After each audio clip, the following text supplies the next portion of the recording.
What is up, my friends? This is the Protect Your Neck podcast, and I'm your host, Dan Tom. And this is work you find over at MMA Junkie as well as the ActionNetwork.com. But this year program, the Protect Your Neck podcast, we break down high-level MMA, and that's what we're going to do here today, tonight. Whenever you're listening to this, hopefully it's before the fight, recording usual time, Thursday night, not too much later, although a little bit late as my per usual fashion, which is unfortunate because I have a guest, a highly esteemed guest, of course, also. A highly acquainted guest at this point, folks. You guys know him. He's Aaron Bronsteter from Sportsnet, from many places. He's just, he is like our uncle, our good friend, our good buddy, our compadre up north. Of course, he is a journalist as well, Journalist of the Year, mind you, for Sportsnet. But yes, Aaron, you're gracing this show. You've invited me to do previews with you. I'm like, dude, I miss doing previews with you, man. Why don't you come on this show? So you were gracious enough to accept. Thanks, man. Yeah, I owe you like 30 more after this, but let me know when the esteemed guest is joining. I'm looking forward to seeing who it is. Yeah, well, it's definitely going to be you and not me I'm talking about there, my friend, but I appreciate it nonetheless, man. You have been on the road more, but we got you still on the North American continent for this one. Didn't make it over to Australia. I don't know if that's a good or a bad thing for you. Would you rather have been over there for this one, Aaron? It would have been great to be there, but the 37-hour flight to get there wouldn't have been ideal. So I think that if I had to choose, probably staying home isn't the worst thing, especially during the summer. Kids are home. We have a new dog, a 8-month-old dog now, and he's getting acclimated with us. So, if there was a card that I could pass on in terms of going, I don't think they were going to send me to Australia. I think that I could do worse. Well, it's definitely beyond my beat, but I definitely am due to go there sometime. Shout out to my guy, Mark Fellows, and the rest of you, both friends and listeners of the program, the Protect Your Neck podcast. We got a decent amount of, Australia and Zach region in general. We got friends in New Zealand area, too. We got New Zealanders competing, Aaron. We got Australians competing. We've got all sorts of people competing. We'll get to all the continents, I'm sure, soon enough, or at least some of the fighters will, but we'll do our best here to break down the action. Of course, that's what we break down. We focus on this show is more the technical action, which is more what I focus on. And Aaron is a man of many hats, man. Just because he's a journalist, don't underestimate him. If any of you guys have not seen him in this type of forum, me and him have previewed a bunch of shows. This guy can hold his own no matter who he's with. So I'm definitely going to be leaning upon some of his expertise. I didn't even realize, Aaron, you already did a friend of both of our shows, I guess that you could say. Friend of both of us, Anik and Florian podcast. Great job this week, buddy. Thanks, man. Yeah, I did that, and I did Die Hard MMA last week. So we're making the rounds since I'm staying home. I mean, why sit around when I could be on some great shows like yours, Anik and Florian, Die Hard? I did. You know what, Clint? I told Clint. He always invites me on for like he invited me on for like Tybura versus Spivak 2. I'm like, dude, let me come on some of these pay-per-view shows. And he's like, well, I'm just fulfilling the schedule. I said, book me for October in Abu Dhabi. I won't be going to Abu Dhabi. This is going to be like your furthest in advanced booking. So book me in for that show. And he's like, all right, cool. So I'm hoping he wrote it down on the calendar. But yeah, I think I can't even remember the show. Like the show that I was on previous with Clint was like another card, very similar level as Tybura and Spivak. So, let's, hey, listen, I'm not going to pat myself on the back. I know that I'm nominated for Journalist of the Year or whatever. So, yeah, I'll give myself a little Barry Horowitz. Give me the big shows, Clint. That's all I ask. I love Clint. Shout out to Clint. He's one of the few shows I'll do, which is really weird because it's usually his Monday show that he's asking us to do. And you know me, Aaron, I have a hard enough time getting here on a freaking Thursday, and it's my job. Like, you know what I'm saying? So I love Clint to get up for one of his shows. Now, usually the deciding factor for me, Aaron, he knows this as well. So Clint's such a mensch, as you would say. He'll usually wait for that off week.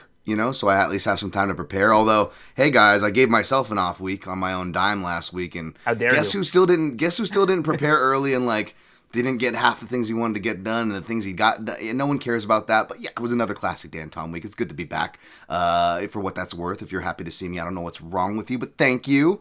Yes, we are back here. But yeah, so I missed last week, right?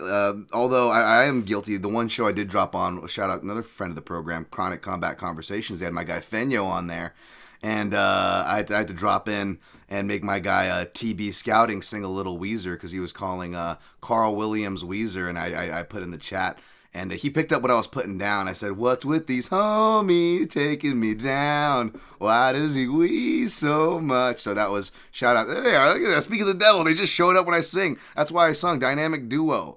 Love you guys. Oh, thank you, Chronic Combat Conversations. Appreciate you. We got Pascal R in the house. Fantastic duo for a great card and phenomenal main event for UC 305. Let's go.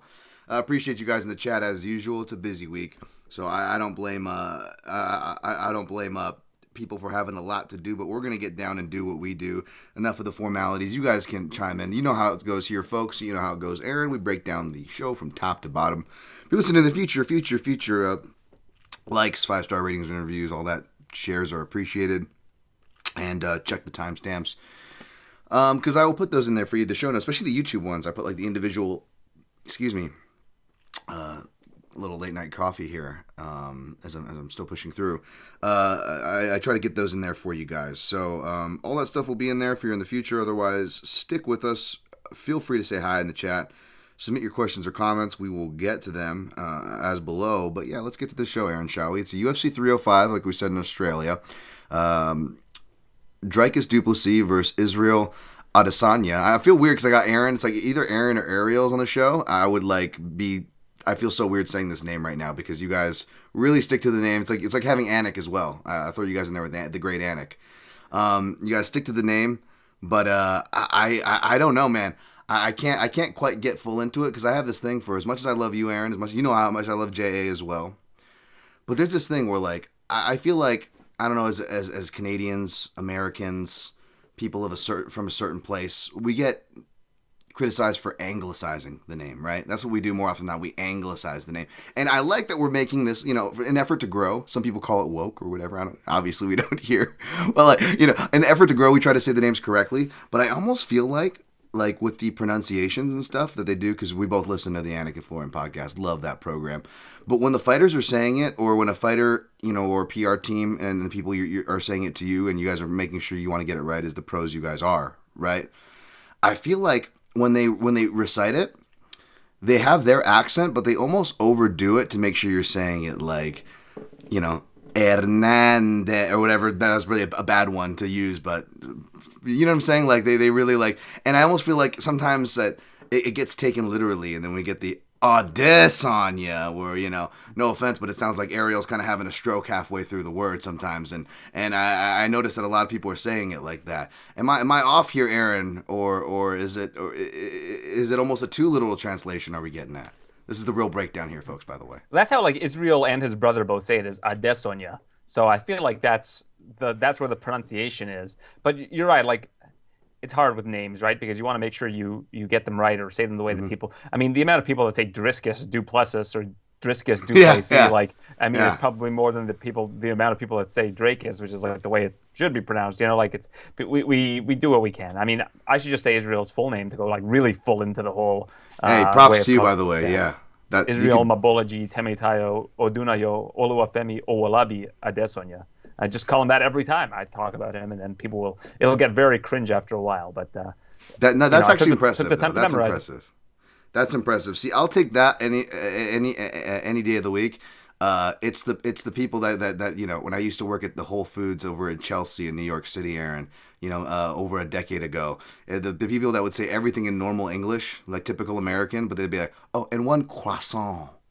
And they'd almost have their nose in the air. As the one time they pause from their cell phone conversation during the transaction to speak to you to kind of show off their je ne sais quoi. And I'm just like, you fuck yourself. It's croissant. Sorry. Shout out to one of my most popular Facebook posts back in the day. There's a special place in hell for people who say croissant with a French accent and pronounce absolutely nothing else with a French accent. Sorry. There's my random rant for the day. But no, respect to you, and that also reminds me of an old Chinese kid nickname. But we're gonna a children's book where he had too long of a name, and they had to shorten it because he ended up drowning in a well. I know it's a very dark tale. I don't know if that's why Israel Adesanya shortened his name, but he's thriving. I mean, he is the challenger here. Of course, despite being the challenger, Aaron, he opened as a near 2-1 favorite. However, money has drove this to pick'em prices. We are getting to the breakdown, folks. I gotta bust balls and start off with random sidetrack shit, but we're pretty much down to minus 110 apiece. In plain English is how this kind of got bet down to. And before I toss the ball to you, Aaron, I, it doesn't surprise me, right? I don't disagree with Israel being favored. I don't disagree with the money coming in on Duplessis. In fact, you could have counted me in with someone leaning toward Dricus Duplessis earlier this week, especially with the plus money next to Duplessis' name, right? However, as is, and I know, Dan, you're Mr. Late and you suck, and we all know it, and yada yada yada. You suck while being right. Yes, we know this. MMA gambling, Twitter hashtag, whatever, rant. But despite me always going off on MMA gambling Twitter and their FOMO to I gotta get the lines. Oh, who's the old guy? Oh my god. And by the way, like, how tumescent is MMA gambling Twitter for like for as far as like stuff not going on in the UFC this weekend?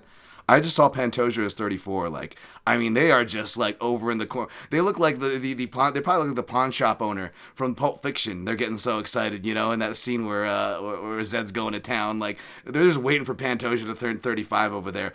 But I digress. The point is that I think there is a lot of FOMO and stuff that does happen. As much as I like to make fun of it, everybody posting their picks and their bets, like, oh, I'm on this person, and they're whipping out their proverbial schlong. I'm trying to keep it clean, folks, for the just try to be a responsible host and a good buddy over here. My views do not reflect my distinguished guests over here, so please do not let my potty mouth rub off on my guy and the phrasing. You know what I mean. Point is, I was gonna say, I mean, please, but let's not let that happen. Let's keep the rubbing off to a minimum here. Speaking of MMA gambling Twitter, but they get excited, right? They get excited over the plus money. They get excited over the hot prospects. They get excited over the new flavor, right? They don't like vanilla. They don't like chocolate or strawberry. Like, they want what the new flavor of Baskin Robbins is. Do people even go to Baskin Robbins anymore, Aaron? I don't know. I do. Oh yeah, I got 3 kids. We're there from time to time. We still buy the cakes. Okay, I'm glad they're still around. I mean, I'm glad they're still around. I'm glad they didn't go the way of Tower Records, or anything like that. But I'll go to Japan. They still have Tower Records there if you feel like so inclined. Oh yeah, I'll probably spend too much money on some vintage stuff because they probably have like all the old tour T-shirts that I love, but then they overprice them because they know how it is. They know who they're selling to, the hipsters and whatnot. But listen, everybody wanted to get on that plus money, I think, and I think that is because that's what I felt. I mean, I'm not talking shit just to talk shit, folks. Like, I raise my hand when I'm wrong. I raise my hand more times than not because most of the stuff that I talk about, as I tend to remind you guys, it's myself too, because what I'm talking about is human error. It's not fuck the referees. It's not fuck MMA. No. If you listen to the actual complaints, there's actual, just like my analysis that never seems to cash, I actually can show my work and what I'm actually critiquing, and it's not personal. In fact, they are at their core human errors that we all, as humans, surprise, surprise, can be guilty of. Long-winded there, Aaron. I'm shooting shotgun shells everywhere, but pretty much once I looked at the actual footage, which is the death knell for me because that's been doing so well for me, right? Going with analysis over hype products or, I don't want to use one of 2 R words, although this R word is okay to say. But we'll just say edgy guys that tend to thrive well and get promoted. We'll use that, edgy. Or if, we're talking about Patty, we get to use the word wholesome for whatever reason. But hey, but yeah, like I'm totally walking into a trap here, Aaron. I'm going against all those things, and I'm going with logic, like jabs and body work and proven products and stuff like that. Am I crazy here for picking Adesanya and taking the bait here? It's basically an even money fight, right? So pick your poison. Like whatever you think is the right side, you may as well go with it. There's not really any value remaining here on Dricus for the most part. Yeah. Like it's a coin flip fight, right? You take who you think is going to win the fight. I mean, if Israel was minus 250 or something, then I think that you could be a lot more contrite like you are right now and being like, am I crazy for taking a minus 250 favorite? But at even money, it's like, hey, I feel like, I'm kind of a bad guest to have on for this particular fight because I think it's like almost a pass all the way around. Like we have Israel coming off of like a bad loss to Strickland, no other really way to put it. Took some time off. For him, he's not used to taking time off. It's almost a year off, but it feels like forever for the MMA community because he's just so active all the time. And now, all of a sudden, like, we don't know really what to expect. It looks like he's in great shape, but we've seen lots of guys in great shape before fights. Like, this isn't something new. And I would love to see somebody tabulates stats on like great shape version of certain fighters and see how they do. It's always like, oh, Tony Ferguson looks like he's in the career best shape. It's like these guys that are kind of 35 plus, where they're like, oh, I can't believe this guy looks so chiseled. It's like, has that ever really translated to like people winning fights? It's just seemingly like an observation that people make. And Israel does look great, and Bilal looked great in his last fight, and he won, right? Like, it's still something that can have. It shows that they're working hard, but what that really have to do with technique and fighting and matchups and all of that, right? So, again, like, I kind of think this is sort of a pass all the way around. The only thing that kind of caught my eye as like a sneaky prop is the Dracus by submission prop at plus 600. The reason why I say that is because if you look at like Dracus in the recent fight, he took down Strickland 6 times, and Strickland's been a notoriously difficult guy to take down, which leads me to believe that they're really invested in matchups. Like, matchups are a really important thing for Dracus, and his coach Morny Visser is really a solid game planner and has shown that over time, especially with matchups that Dracus has been in. Took Darren Till down 6 times. People think that Drake is like a striking-based fighter, but if you go back to the early days of his career, mostly a grappling-based fighter. Took guys down, submitted them. Doesn't have a lot of submissions as of late, but wouldn't it be a nice wrinkle for him to be able to finish Israel in that way? And we've seen Israel against, when he's fought guys that have serviceable grappling. I mean, like Robert Whittaker's a great grappler, but just barely uses it. Got taken down 4 times. Marvin Vettori, good grappler, got taken down 4 times. Jan Błachowicz got taken down 3 times and then controlled.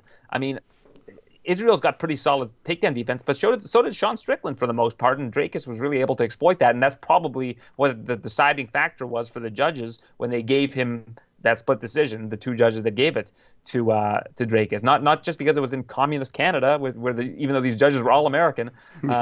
I think that if you look at like the actual fight itself, it was a very close fight. Strickland outlanded him, but you have to take into consideration that Dracus had 6 takedowns. So if we're getting to takedowns, scrambles, I think that's potentially an avenue for him to exploit against Israel. At 6-1, I think it's worth a dart throw, but at the same time, I also just think that there's so many different, I guess volatilities, so to speak, a lot of just volatility in this fight overall, where like it's clear that Israel's the better striker, but at the same time, Dracus' striking has looked very good, and he's got a lot of power. He could rock Israel at any time, like Strickland did in the last fight. Is Israel's chin starting to fail him? Who knows? Again, a lot of them just things that are these intangibles that you got to think about for a fight like this. That's why it's almost a pass all the way around for me. But if I was going to take anything in this fight, I think the Dracus submission angle is kind of a sneaky angle. Interesting. Yeah, I don't disagree with any of that logic. UFC Any Action Sportscasts in the chat says Izzy got taken down by Alex. LOL. I would be shocked if Izzy doesn't end up on his back Saturday. Totally get that logic. However, I will say for that particular sample size, that fight was way off the way most people break down that first fight with Izzy and Alex, and that was actually initiated by Adesanya, where he got taken down off of a bad takedown attempt on his own, if memory serves there. So I wouldn't look too into that, but I'm not trying to take away from your point, Any Action in the chat, nor in the way does that correspond with Aaron's point, because I believe it does. I believe you guys are onto something there. And that's why I was initially leaning toward Dracus at the beginning of the week, and even before when this matchup was around the horizon, right? Like, oh man, is this the time? But then I'm just looking at it and I'm like, are we doing that overcorrecting the steering wheel? Everybody's like doing the over the hill thing, over the hill, and I'm seeing it on the countdown show, and I'm just like, are we just repeating narratives here? Are we getting kind of... We have to remember, he's one fight removed from beating the number 2 pound for pound guy in the world, Alex Pereira. One fight removed. And speaking of deceptive stats or deceptive fight samples and stuff, I saw, and shout out, much respect, one of the real statisticians out there in the space, Richard Mann, but it was a tweet saying, oh, in Israel Adesanya's last 3 fights, he's outstruck all of his opponents except he's been outstruck in his last 3 consecutive fights, win or lose. But it's like, well, 2 of those fights were against Alex Pereira, and they were very deceptive, both the outcomes of those fights, how they were going, despite being different outcomes in different fights. And then you got one fight against Sean Strickland, which is the kind of, not the chicken or the egg is the right analogy, but as far as the question of the day maybe is the analogy is, was it an off night or was it, something that we always point to and talk about, Aaron? Styles just make fights. Once you've been watching this game enough, you kind of know that. And some people just have styles that are some people's kryptonite. And, did Sean perform better than usual? I believe so. Did Israel not perform as good as usual? I believe so.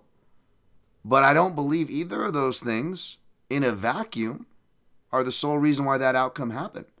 I believe it was a stylistic matchup. You had the length parity, the size parity, the jab parity, which equals to almost a jab parity, which Adesanya was audibly complaining about during the fight and since.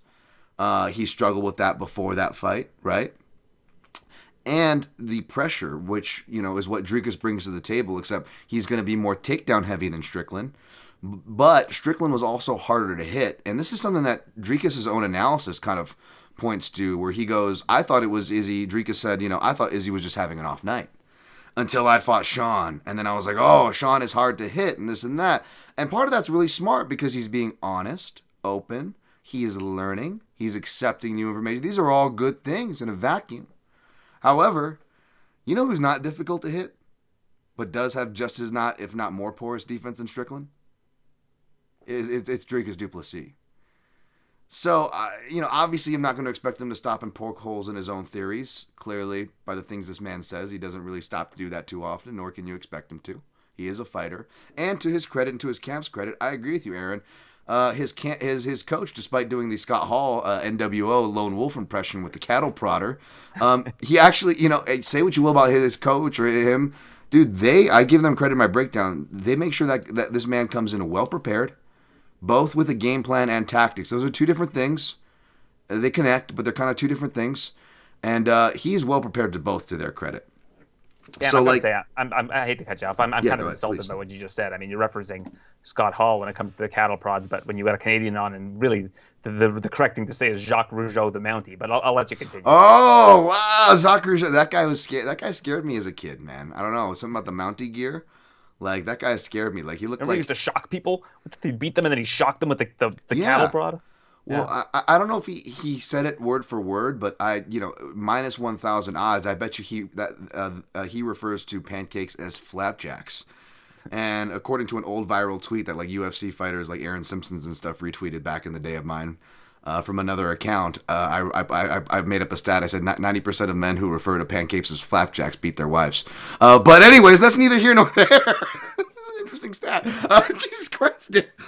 Flapjacks sound good. Oh my God, that guy's poor wife. Wow, Dan, that was quite a jump. The guy just won for pancakes.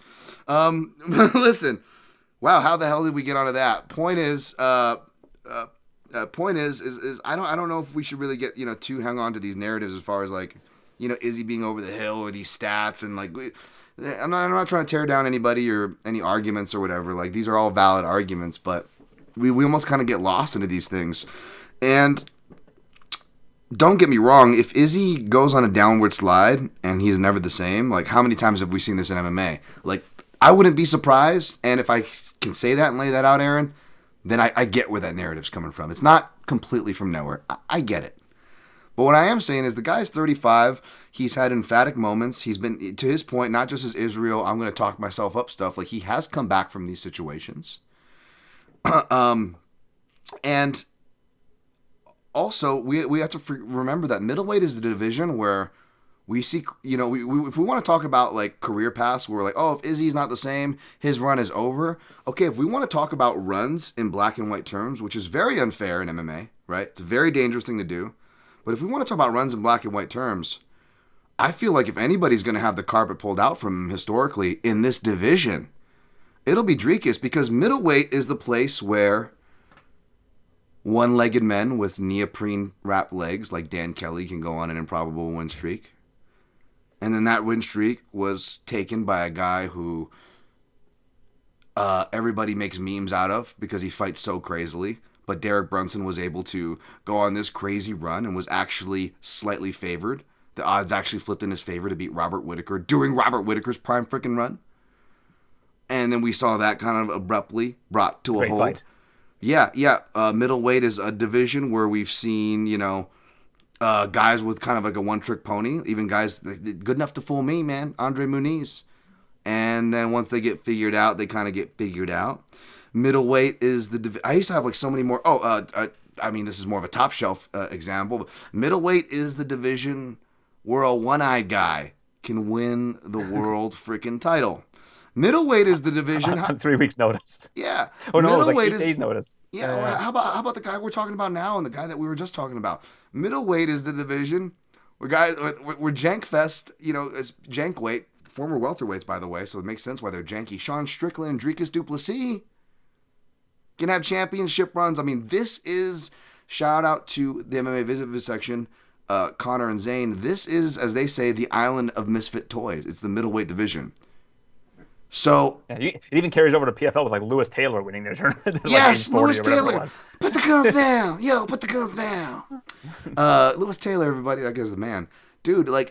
So A, how can I or any of us be surprised that a guy like Dricus gets to the top? A, and B, how on earth are we going to be surprised once the carpet inevitably gets pulled from him? Forget Adesanya. And maybe this is that time. Maybe this is that, shout out to Ariel Helwani, that you all must have forgot moment. That we know Izzy can do, right? Even when, and as opposed to Dricus du Plessis, when he's doing it at his best, at least thus far, when it counts for the middleweight throne, he was just barely eking by Sean Strickland. That's what it looks like when he does well, right? Obviously, he's had more impressive victories than that, like the Robert Whittaker one. But again, Adesanya is not going to be blitzing out, not willy-nilly, but like wildly or as aggressively even as Robert Whittaker is. So Aaron, I think you're right. Sorry, we're obviously going to spend the most time on this one. Be faster for the rest of them, but I think you're right. The smart play is stay away from this fight. And so I went from leaning toward Dricus to going, I'm going to stay away, no matter who I pick. And then I ended up on Izzy. I'm okay. I'm going to take the bait, Aaron. The analyst bait. I'm going to pick Izzy, but I'm going to stay away. Because that's a smart move. And it still is the smart move, Aaron. Except they gave me minus 110. They gave me minus 110, Aaron. They gave me minus 110. And I said, to your point, I'm like, well, the value is off on du Plessis. My analysis didn't even end up on du Plessis to begin with. Or not to begin with, but to end up with, more importantly, right? And I said, and again, the smart thing to do, folks, is stay away. But here's an interesting question, Aaron, that I think is the one that you should ask yourself, though. If you are going to bet, you tell me what you think, Aaron. And I said, what would feel worse? Let's just say an arbitrary unit. Losing a unit on du Plessis and Izzy wins? Or losing a unit on Izzy and du Plessis winning? And you know what? Despite any perceived haterade people might think I have for the South African, and maybe this doesn't even disqualify those accusations, but it would be the other way around. It would be if I bet. What would hurt more, Aaron, is if I bet Dricus and I was wrong about that. If I bet Izzy and I'm wrong about that, Aaron, I've got my I can show my work whatever the normal thing I do, because that's really comforted me so well and works so well. But even with that included, Aaron, I think I sleep better at night. I sleep much better at night because if Dricus wins, yeah, it makes sense. It was a pick'em fight. It got money, came in on for a reason. Say what you will about his style. He's sloppy, but he's effective, right? And he has actual things that he can do that we talked about as far as the ground fighting and etc. You laid out really well, Aaron. But does he, but if that happens, then it's like it's not really a surprise. Like, it's a bummer, I was wrong, but like it's not a surprise by any means, Whereas if Izzy does it, it's not a surprise there. But it's such not a surprise that it goes the other way, where you just feel stupid, where you're like, how the hell did I pick against Adesanya? I mean, he proved that he could do this against the odds, against Poatan freaking Pereira. And now we're going to doubt him against, Dricus over here? Like, what's going on? Like, you know what I'm saying? So I just went, because there's not a lot that interests me too in this card. So I kind of was doing ahead of time with my, my bankroll, where I'm like, it's hard to blindly bet the first fights that you do your research on, Aaron, not knowing what you're going to find down the road. But because I prioritize top to bottom, there's a lesser chance I'm going to find something I like in the prelims or down the road, so to speak. And if I do find it, how much of a reliable sample size can I really justify that upon being on to put a disproportionate amount of my bankroll on? So I don't know if you guys are following me there, but that's kind of how I use my logic as far as the way I attack a card. And I felt like 1.5 units exposure for this fight and the next fight we're going to talk about is where I ended up on. And that 1.5 units of exposure, Aaron, went to the Adesanya money line. Again, even money. Forget the analysis. Let's even just talk betting bro talk. I know I'm picking against the hyped, edgy, air quote guy over here, which is like really bad against MMA because they get all the good juju. But from a numbers perspective, I mean, it's a pretty much justified 2-1 favorite. You're getting it even money. You know what I'm saying? I mean, from an air quote, the dreaded value word, right, Aaron? I mean, those check boxes are there too, right? So. Yeah. I mean, what? I'm going to go check on I'm sure they opened the line for Adesanya. I'm going to just out of curiosity. That's what I'm talking about before he fought Strickland. Oh, okay. Curious. That's a good. I'm going to look that up. Yeah, that's because let's see what we can find here. While you look that up, I'll just clean up the chat so we can push on after this. Fenyo, I'm here. My stream ran late, man. Sorry about. No worries, bud. Good to see you. Good to see you. UFC, any action? Izzy also got saved by the bell early round 1 of those Alex fights. I believe Alex got saved by the bell as well, right? But yeah. UFC action and eSportcast also adds Dricus will be 100 times easier to hit for Izzy than Sean was. In theory, absolutely true. We'll see if it matters. Pete G, keep it together, Dan. Yeah, I'm trying, brother. I'm trying. I mean, in more ways than one. You could tell I'm struggling. How many nose breathers? This is UFC and Action Sports. How many nose breathers? How many nose beers before the show, Dan? None. That's not my style. I'm actually out of it. I'm the opposite. I probably could use some drugs or something, to be honest. Lastly, Pete G, can we get back to the Baskin-Robbins menu after the top 3 fights, but not before? We'll try to get some Baskin-Robbins shout Pete G in there. Were you able to find that number, Aaron? I'm looking for it right now. Here, okay. It would have been... this was after Strickland won the championship. I can't seem to find anything. I can't seem to find anything from back then, which is weird. Maybe X got rid of old search results or something, and it's not there. Yeah, it's so hard. I feel like it's harder and harder to find, and just to use the artist formerly known as Twitter.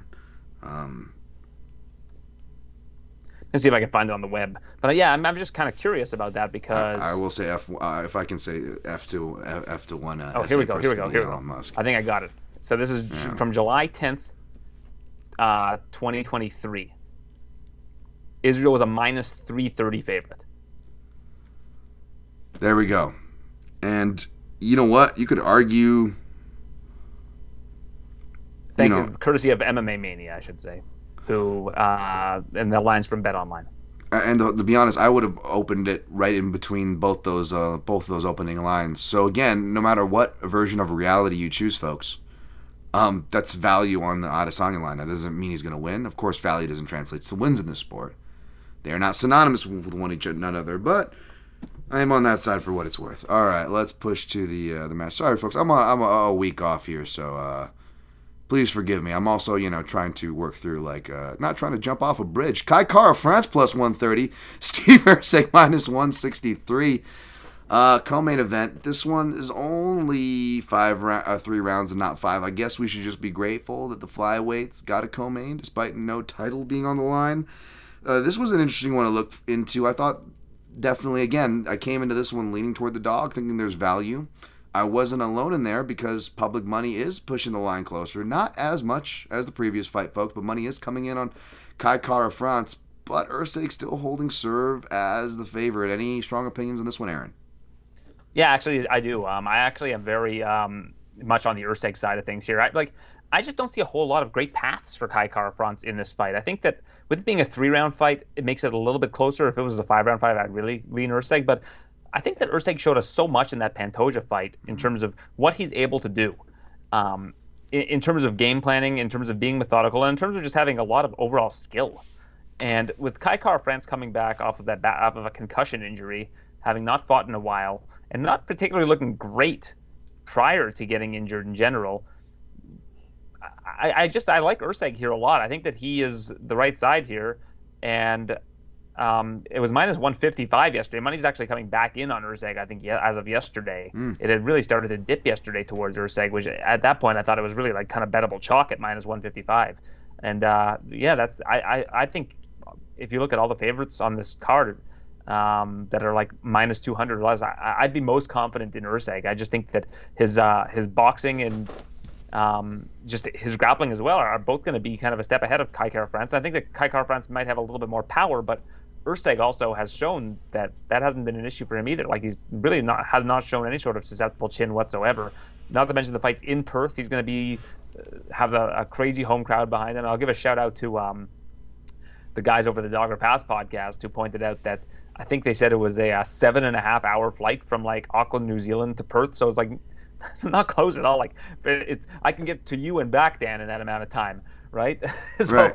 It's like, and I'm in Canada, you're in Las Vegas, right? So this is not a home game for Kai Kara-France. I'm sure there are going to be some Kiwis that make the flight, but it's not a cheap flight either. They said that the flight was like $1,000 or something, right? So it's like, if that's Australian money, that's more like $200. But no, I'm just joking. But I think that Steve Erceg is going to be like has just basically everything going for him going into this fight. And I'm actually shocked that the line's as close as it is. And I also think that like for whatever reason, the people that do the rankings, like they really dropped the ball after Erceg's fight with Pantoja. Like I'm ranking Erceg in the top 3 after that kind of performance against the champion. He was 1 round away from winning the championship. I don't know why people have seemingly overlooked that, but to me, I just think Erceg's the side here. It's tough only because even though I get it, because a loss is a loss, and you got to be careful not to overvalue people going into a win. We'll talk about that here in 1 second. But I think, to your point, Aaron, it's particularly glaring because Kai Kara-France was able to hold on to his top 5 ranking spot after 2 losses. Now, one of those was for a vacant interim title against Brandon Moreno. And the other loss was a split decision that he arguably won against Amir Albazi, right? I'm not, saying that it was an atrocious call. It was a competitive fight.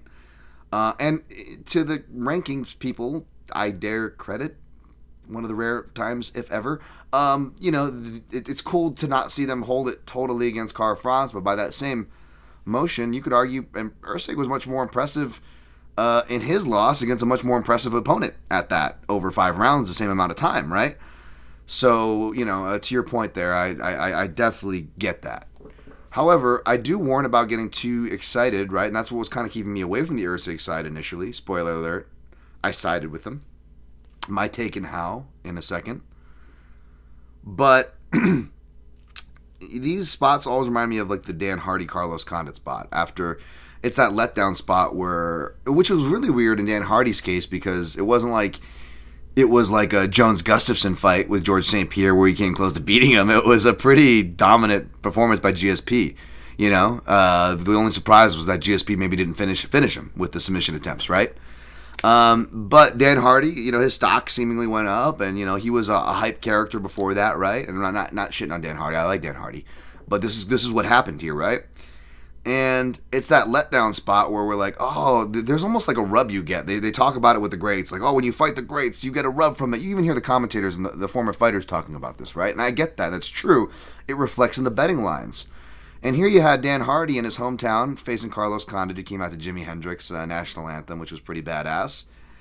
And even though not known for, like, the one-hitter-quitter knockouts with his fists, Carlos Condit, they exchange left hooks and he gets knocked out, right? Dan Hardy gets knocked out, and first time in his career. And I could totally see that happening here with the way Erceg is upright. Alessandro Costa and hit him with plenty of right hands, which is a big reason why I picked Pantoja. That read was going to be there on the feet. The stuff on the ground isn't really going to be there, or the wrestling, because Kai Kara-France, even though he's underrated, he mainly uses it defensively. But that's going to be there. That shot's going to be there. He's going to catch Erceg. And we have seen Erceg, we have seen him rocked. He's handled it quite well and recovered. But we have seen him rocked by said right hands, I believe, in the Costa fight. However, there's more stylistic things that I see in Erceg's favor. Something I mention all the time, even before Brandon Moreno stopped Kai Kara-France the second time with a body kick. The reason why I picked Brandon Moreno the first time, the reason why I picked and cashed as well at plus money Brandon Royval when they fought was because Kai Kara-France gets hit by a disproportionate amount of left-sided strikes. And it's the classic dynamic I always bring up, And sure enough, Kai Kara-France is a wrestle boxer. Surprise, surprise. He dips extra hard to said side, whether it's left hooks or the body kicks that we saw, right? And body shots was something that he didn't really react to well either. You even see it in fights like with his fight with Paiva and other kind of competitive, contentious decisions that have either gone his way or against him. He's got him both ways, Kai Kara-France, folks. But that's always been a read there. And when I look at Erceg, well, Erceg's got an educated left hand, Aaron. He throws the jabs, the left hooks. He'll throw that switch body kick. I said that the uppercut was going to be a shot. I ended up picking Albazi to win against Kai Kara-France, mind you. And I said that Albazi doesn't have the left-sided strikes that those fighters that I mentioned, as well as Steve Erceg, for what it's worth, has. And I still picked him. And part of the reason was on the feet, Albazi threw a really nice uppercut. And I noted that on the breakdown, Aaron. And if you go to the few times that Albazi had big moments on the feet, the majority of those shots were the seldom times he threw his uppercuts. I know, crazy. I know I probably lost that event, of course, but, hey, the analysis is like, I'm not pulling it completely out of my ass for what it's worth, kids. And guess who else throws an uppercut as well as with his left hands and body shots? That is right, folks, Steve Erceg. And even though I'm going on about left-sided strikes and I cashed on guys like Brandon Royval, well, what did I cash on Brandon Royval particularly besides the money line? I also got some sub-action. Because when Kai Kara-France does get hurt, he does dive into his comfort, which is grappling. Both these guys actually come from grappling bases. So that's why you see submission losses as a majority on Kai Kara-France. And because of those wrestling sensibilities, he also tends to give his back, which is something Steve Erceg can also do. You don't really get to see it because he was facing an excellent back taker, one of the best in the sport in his last fight, Pantoja, who just doesn't get credit for fucking anything, it seems like these days, pardon my French. Because everybody's like, oh, who is the next winner? This going to be the next champion? Everybody's like, who's going to be the next fight? Like, Alessandro Pantoja, one of the most dominant champions next to Makhachev we have, and it's a division where you're not supposed to be dominant. Fights are back and forth. But, whatever. Fucking hell. Anyways, here. Point is, there's too many pathways here, and I see a club and sub for Steve Erceg in round 2. So I put Erceg by sub in the round robin. I had Adesanya by KO in the round robin, which was all I was going to play for the Adesanya, by the way, before I put that 1.5. But my 1.5 outside of the round robin exposure here, Aaron, it's half a unit on Erceg inside the distance, plus 300. And the other whole unit is on the under 2.5 rounds. I know, I hate totals. Unders have been terrible to me. Unders have been terrible in general because most fights have been going the distance, right, statistically lately, or more than usual. And here I am, Aaron, with all my bad luck and bad juju, staring right into the storm. But just like we love heavyweight overs, well, what's the opposite of a heavyweight over, baby? It's a flyweight under. You usually get great prices on those. As we saw and were reminded of the Contender Series, just because the smaller divisions doesn't mean... sometimes that's where the emphatic finishes are, especially early. Look at the Contender Series last night. Where were the finishes? Where were the emphatic ones? Where were the emphatic early ones? Light division, including 125. And 125, I believe, still has a better knockout rate than bantamweight, or is it bantamweight that still has it? I'm not sure. Either way, they have deceptive knockout rates. So I got the under, Aaron, to cover maybe for that Kai Kara-France upset. I just need one of those to come through to profit. And if Erceg is the one that is winning, well, then that hits nicely and covers my Adesanya exposure. If Adesanya wins, well, that covers for the exposure for the co-main. Does that make sense, kids? What do you think of that, Aaron? Yeah, I like the Erceg inside of plus 300, but man, Kai Kara-France is just so tough. That was the thing that kind of drove me away from that avenue. So, but I get it. Like, I think that's certainly a good angle. All right, we'll move on to the next fights. Just gonna hit the chat, and then we'll move on to the other ones. While you're hitting the chat, Dan, I'm gonna get a cable just to charge my please do so that my camera doesn't die on you. No worries. PG says, I bet Erceg at minus 155. I think the line has probably stopped moving to Kai. Yeah, that seems like where it would cut off to me too, if I had to guess, Pete.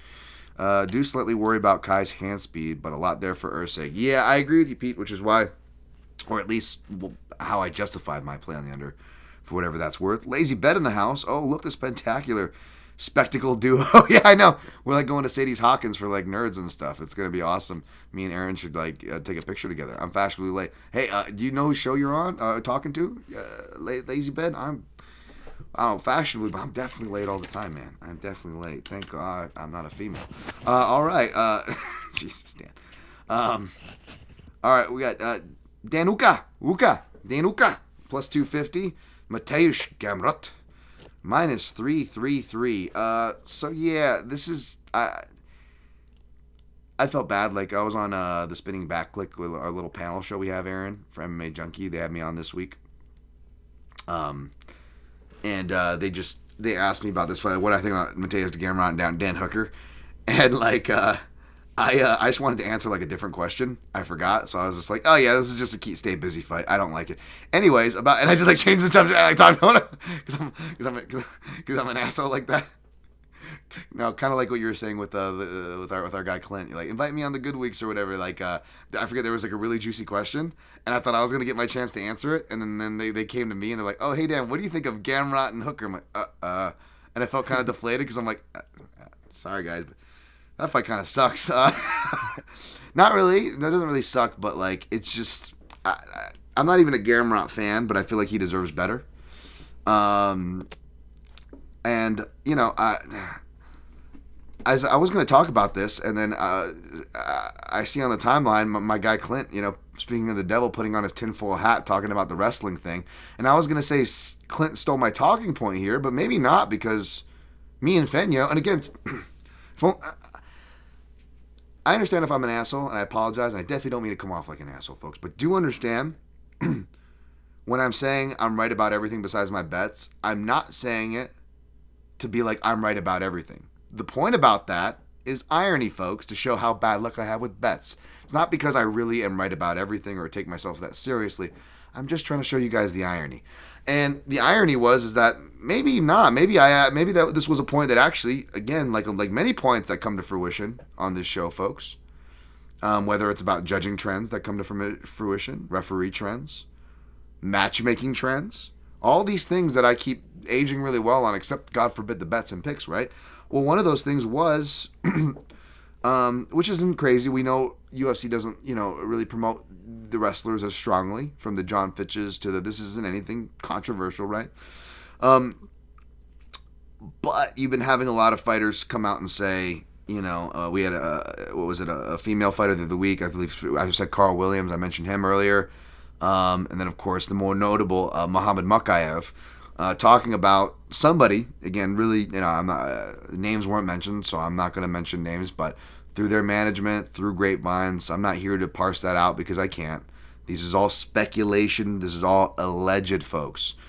But it does go part and parcel with what we see, and, you know, you say, oh, there's definitely some strong influence to, you know, for fighters not to wrestle. And again, we don't know this, Aaron. We're not there. But what I will say, which I don't think is controversial to say, and what I think you could say even before any of this resurfaces talking points, is you can say that there is an incentive. Now, we can't say influence. Influence is a strong word, right? But incentives exist everywhere. I mean, performance of the night is an incentive, right? They're not saying not wrestle, but they're not necessarily giving performance of the night to people like Gamrot, right? So by that basic logic, we can deduce that if Gamrot were to go out and win in a more exciting than usual way, then it's not really crazy to say that that'll increase his chances with going further up the ladder of the promotion. That is not crazy to say. So I guess what I'm trying to present to you, Aaron, is, so people are wondering, will Gamrot get away from his wrestling to try to gain favor? Is he in a desperate situation to stand out despite, you know, kind of reaching down in the rankings here? Does that make sense, Aaron? And what do you think of that hearsay?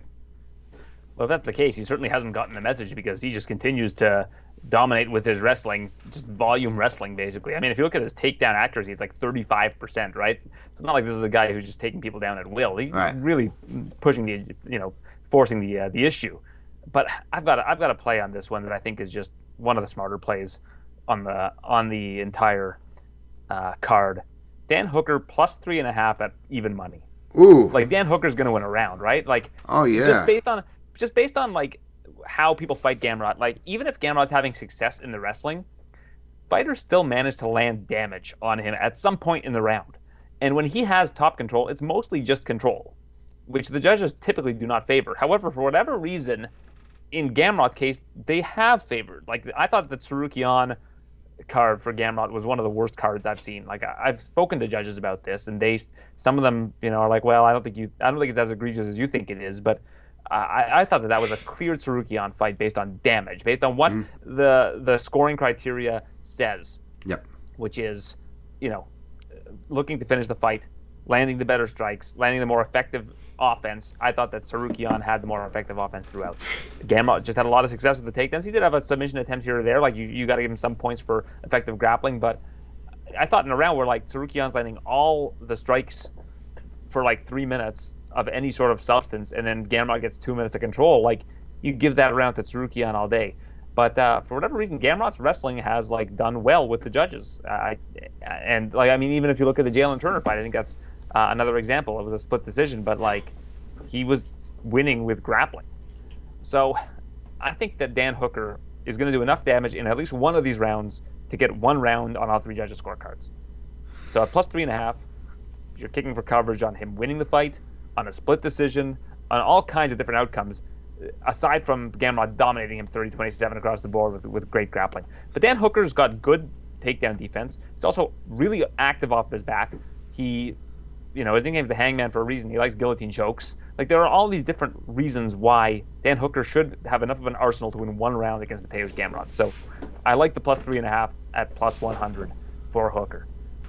I think that's great, man. Doesn't sound like the sexiest bet, but you know what? With the way I see this fight, that's probably your best bet. I don't disagree with that, because I don't like Hooker enough to take the shot on him, even though it feels like a dog or pass kind of a fight, tinfoil hat or not, folks, right? But at the end of the day, this is one of the worst matchups for Dan Hooker. And say what you will about Gamrot losing his way to wins, because I had him losing all those fights, the Jalen Turner fight and the Tsarukyan fight. At least with the Jalen Turner fight, even though it's brief moments, he at least is able to close around and throw two, I don't want to say fake punches, but it was like, I don't even know if he landed or not, but even if he did land, put it this way, they looked more impressive than they were. He was more worried about arching back, and they were like chest to chest against the cage essentially, and he was just sitting straddled him, like somebody paying for a dance over here. But that was more than he got done against Tsarukyan, and they still gave it to them, which is really annoying. I'll throw the Gen Pop in, so I'm not just coming at the judges here, Aaron. But when both the judges and the Gen Pop reward the wrong type of grappling, like for example, there was a lot of contention about Erceg being able to should have won his fight with Pantoja, and one round that I feel like it really does hinge on is round 3, and like I said before, it just comes down to, I get it, because Pantoja has bad optics when he's cut. He does the cartoon character thing where he does this, but everyone giving him weight on the thing that made him do this, the elbow, right? Not only do our elbows not as bad, it's like what's arguably worse is Pantoja's reaction to elbows than the actual impact. They're just slicing. That's really cosmetic damage, for one. And two, it's just I believe we're all disagreeing on a 10-8 and 10-9 the other day. And I was like, everybody was arguing on offense, and I said, well, let's make it easier. I'll give you guys the same question they give us in the judging thing. What did X Fighter do to earn their 9? I'll wait. And even though we're not arguing a 9-8, we're arguing which way a round could go. I will say that Erceg, it's about 1 minute and 50 to 1 minute 45, and what's a pretty competitive round. That if you want to lean toward either fighter, it's really not by far either way, up until that elbow. And if that strike was so effective, well then tell me how many positions, how many passes, how many strikes, much less how many strike attempts Erceg got off. I don't know if you guys are seeing this. It's a fucking 0. It's a 0. Same thing with my argument for the Mackenzie Dern, Tisha Torres rounds. Okay, if her big strikes were so impressive, show me where Tisha was dropped. Oh, she wasn't dropped? Well, show me where she was rocked. Oh, she wasn't rocked? Show me where she was stumbled. Oh, she wasn't stumbled? Show me where she was cut, even though that doesn't weigh a lot. Oh, she wasn't cut? Okay, show me the exchange after. She loses the next exchange after then, right? Oh, wait, she won that exchange. Oh, wait, she won on average 3 to 4 exchanges after every one Mackenzie Dern questionable land? Where's the effective striking? Or are we just human beings getting sold on this overcorrecting trend that I called for when they were making this trend, Aaron, we're going to, big flashy strike, go boom, bang. And that catches. I was just drilling leg. I was like, oh my God, do I have a tumor? Do I have a knot on my leg? What is this? Oh, because I have this pulled groin. And then all of a sudden I'm like, dude, did I just pull the groin worse? Because there's this whole bruise on the inside of my leg, Aaron. Oh, wait. I was just drilling inside leg kicks lightly with pads on. But that's not effective striking. It's the big boom bang strike. It's so annoying for people that actually know the martial arts. It's disgusting. And Pantoja with his grappling, by the way, he's actually getting more stuff done in these questionable rounds anybody wants to pull from Moreno or the Royval fights. It's way more effective, back to the topic, Aaron, than any of the grappling in a Gamrot fight on the UFC level. Minus the submission win that he got against, Cater or Stevens or whatever. That's my point. By the way, the Dern Torres fight is like number one on the Dan Tom drinking game. I know, yeah, it's got to be. It's the amount of times you reference it is like it's got to be. Everybody at home watching on YouTube is taking a shot right now. Well, but I'll try to make it Erceg Pantoja instead, because I think that's a good example of that round 3. Like, okay, if it's so effective, why wasn't he able to do a single freaking thing in grappling or striking? He scored nothing in neither. Mm-hmm. So effective. Cut. Sorry. Anyways, I got Gamrot by decision. That's a great bet, Aaron. Next fight, Tai Tuivasa plus 175. The tribesman, Aaron's tribesman, Tuivasa-Rozenstruik minus 225. Honorary. That's right. Honorary tribesman. You guys could go to the same synagogue for all I know, Aaron. What are you talking about? Yeah, possible. Yeah.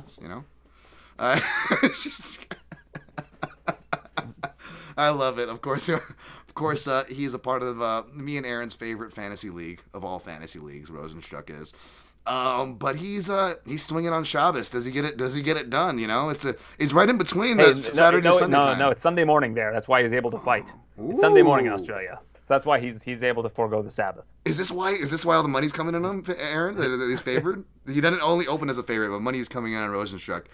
Do you agree? Is there some Shabbos mentality going on here? What's going on? It could be. Don't swing on Shabbos.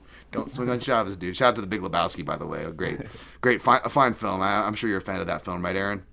Oh, I mean, how can you not be? If you've seen it, you're a fan of it. It's classic Coen Brothers.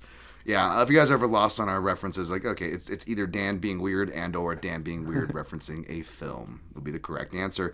So this one, I wrote to my dogs to watch because it's Tuivasa. It's heavyweight. He's an underdog, Aaron, right? And I said, you know what, maybe I'll throw Tuivasa by KO in a round robin if I need something. But this is the kind of fight where, like, even if I pick Tuivasa, I don't know if I like him, but, like, I don't know if I like a lot of dogs on here. And even though that's actually been well in line with what's been hitting lately, me not picking a lot of dogs, I still get really reluctant to put my money with these dogs. But I'll tell you what, Aaron. Tai Tuivasa was on this little run when he was training in Dubai. And that was something you're hearing brought up in hindsight and bemoaned during this losing streak. But you know who was bringing it up during the winning streak, Aaron? Ahead of time? To cash some plus money? That's right, buddy. I might have been wrong. See, I went against the early hype where I was like, this guy's not as good as you think. I like Ty, but he's not as good as you think, folks. And, of course, I was wrong on that, with my Arlovsky ticket, though I would argue. Remember, like, we was like minus 500 to beat Arlovsky that night in Chicago. Like, people were just writing him off, and I'm like, this is going to be a close fight. And it was a competitive fight, folks, so for what that's worth. But I stuck with it and showed that I wasn't a hater because when it was time to get on the Ty train, I got on the Ty train, Aaron. When it was plus money, when stock was down, but he was training hard, right? But when he wasn't, maybe I got burned by one of those, but I got off in time, right? I got off in time, I believe, for like the Pavlovich fights and whatnot, right? But now I think we're back to being undervalued again for Tai Tuivasa, especially when it's a fighter that's not going to take him down or provide a huge wrestling or submission threat. A fighter with not very big volume. And even though the counter left hook that Rozenstruik makes his money off of is a perfect shot for a guy like against a guy like Tai Tuivasa, I don't know, in a heavyweight gunfight, and they're only going to further inflate these odds, I feel like I got to pick Tuivasa. And they're tempting me here, Aaron. They're tempting me here. What do you got on this fight? I'm with you 100% at like plus 188. So let's go through this 4-fight losing streak that Tai Tuivasa is on. All right, well, shall we? Let's dive in. Right. Marcin Tybura, grappler. Right. Submissions. Yeah. We saw the same thing happen when he fought Sergey Spivak. I know these Yep. two heavyweights just tangled in the much anticipated rematch this past weekend. Yes. Alexander Volkov, tall, rangy, volume fighter. Same with Cyril Gahn, tall, accurate, rangy. Sergey Pavlovich, nuclear weapons. I mean, if you're going to go toe-to-toe with Pavlovich, and it's funny, Pavlovich won that fight in like 54 seconds, but like not without having to like nail Tuivasa several times in order to like put him away. Like a 54-second win, usually you think is like, oh, he caught him with like a big punch. He landed 23 punches in 54 seconds. Like that's like a ridiculous number at heavyweight, and landed 2 knockdowns. So it's not like Tai Tuivasa's chinny. I mean, if Sergey Pavlovich is landing 23 strikes in 54 seconds, you're probably done. Like, it doesn't really matter who you are. I don't think he landed 23 strikes in the entire fight against Volkov recently. But those are the 4 losses. Then you look at the wins. Derek Lewis, big, plodding, has power. Augusto Sagai, big, plodding, hittable. Greg Hardy, very hittable, athletic, but like doesn't really have much to go on other than that against Tai Tuivasa. Yep. I mean, Rozenstruik is more like those guys than he is like the guys that have beaten him on the 4-fight winning streak. It's fair. Rozenstruik looked good in his last fight. Like, I think you have to give him a lot of credit, and I still think Rozenstruik has a great shot of winning this fight. He's a talented kickboxer. Like, he's not a guy that's like a Greg Hardy who doesn't come from like a fighting background. Like, sure. Rozenstruik has an extensive kickboxing background, but